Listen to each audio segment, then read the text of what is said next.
Good morning बच्चों। आज इस वीडियो के माध्यम से हम एम्पियर के नियम के अनुप्रयोग सीखेंगे। तो जो पहला अनुप्रयोग है वह है अनंत लंबाई के सीधे धारावाही तार के कारण चुंबकीय क्षेत्र। बच्चों, माना आपके पास है कि कोई धारावाही तार है जिसमें I धारा बह रही है और इस तार से R दूरी पर कोई बिंदु P है और इस P बिंदु पर आपने यह ज्ञात करना है कि चुंबकीय क्षेत्र कितना होगा। तो एम्पियर के नियम का प्रयोग करते हुए हम इस धारावाही तार से R दूरी पर चुंबकीय क्षेत्र के लिए सूत्र की गणना करेंगे। माना आपके पास कोई एक धारावाही तार है। देखिए, आपको पता है कि इस तार के चारों ओर एक चुंबकीय क्षेत्र निर्मित होगा जिसकी दिशा आप दाएं हाथ के अंगूठे के नियम से निकालते थे।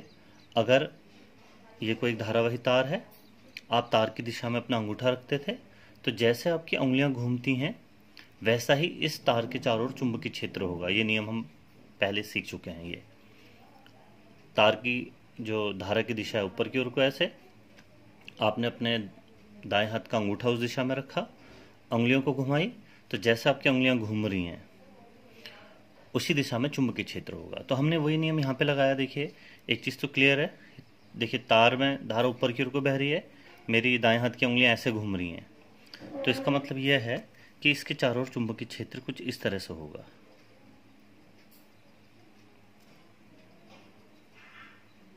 कुछ इस तरह से चारों ओर। एम्पियर के नियम को प्रयोग करते समय हम एक पाश का प्रयोग करते थे जिसको आप एम्पीरियन पाश बोलते हो, और यहाँ पर मुझे R दूरी पर P बिंदु पर चुंबकीय क्षेत्र निकालना है। तो मैं यह एज्यूम करता हूँ कि मेरा जो पाश है वह एक वृत्ताकार पाश है और जिसकी त्रिज्या R है और जो इस तार को घेरे हुए है। ये एक एम्पीरियन लूप मैंने लिया है, एक एम्पीरियन पाश लिया है। तो एम्पियर का परिपथीय नियम यह कहता है कि इंटीग्रेशन B डॉट dl, इसका मान म्यू I होना चाहिए। Integration B dot dl is equal to mu I। अगर मैं इस एम्पीरियन पाश पे छोटा सा लेंथ लूँ dl, जैसा आपको हम नियम में समझा चुके हैं, ये छोटी सा लेंथ dl है। आपको पता है कि चुंबकीय क्षेत्र ऐसे घूम रहा है, तो इस जगह पे चुंबकीय क्षेत्र से टेंजेंशियल होगा B, स्पर्श रेखा की दिशा में होगा।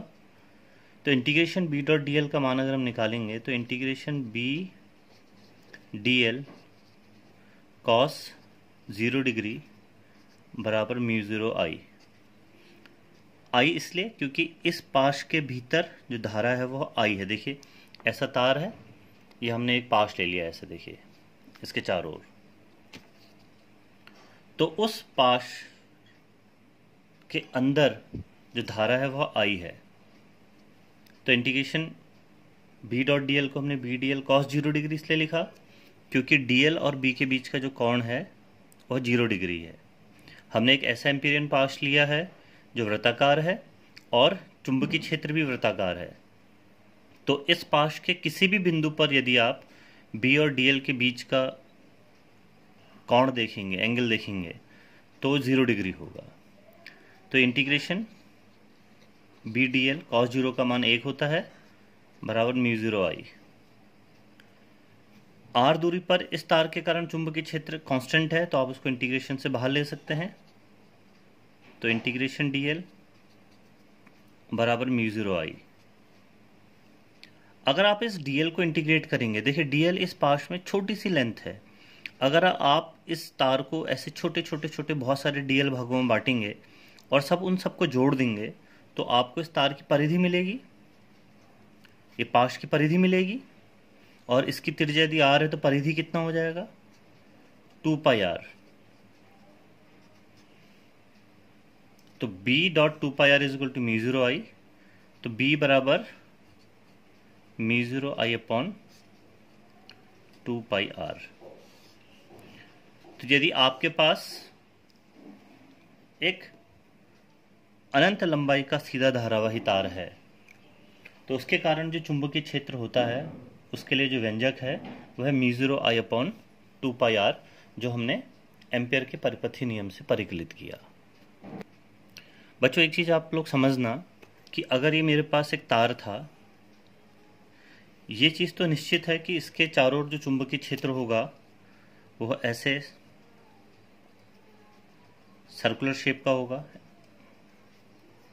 ऐसे घूम रहा होगा चुंबकीय क्षेत्र, यहां से ऐसे जाके ऐसे।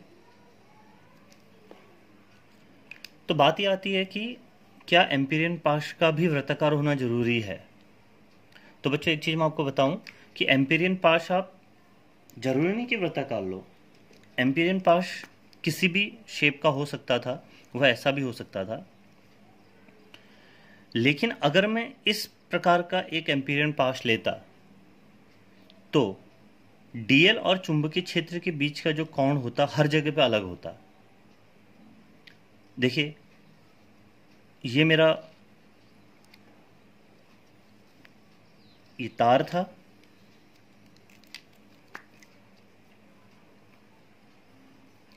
ये इसके चारों ओर चुंबकीय क्षेत्र था।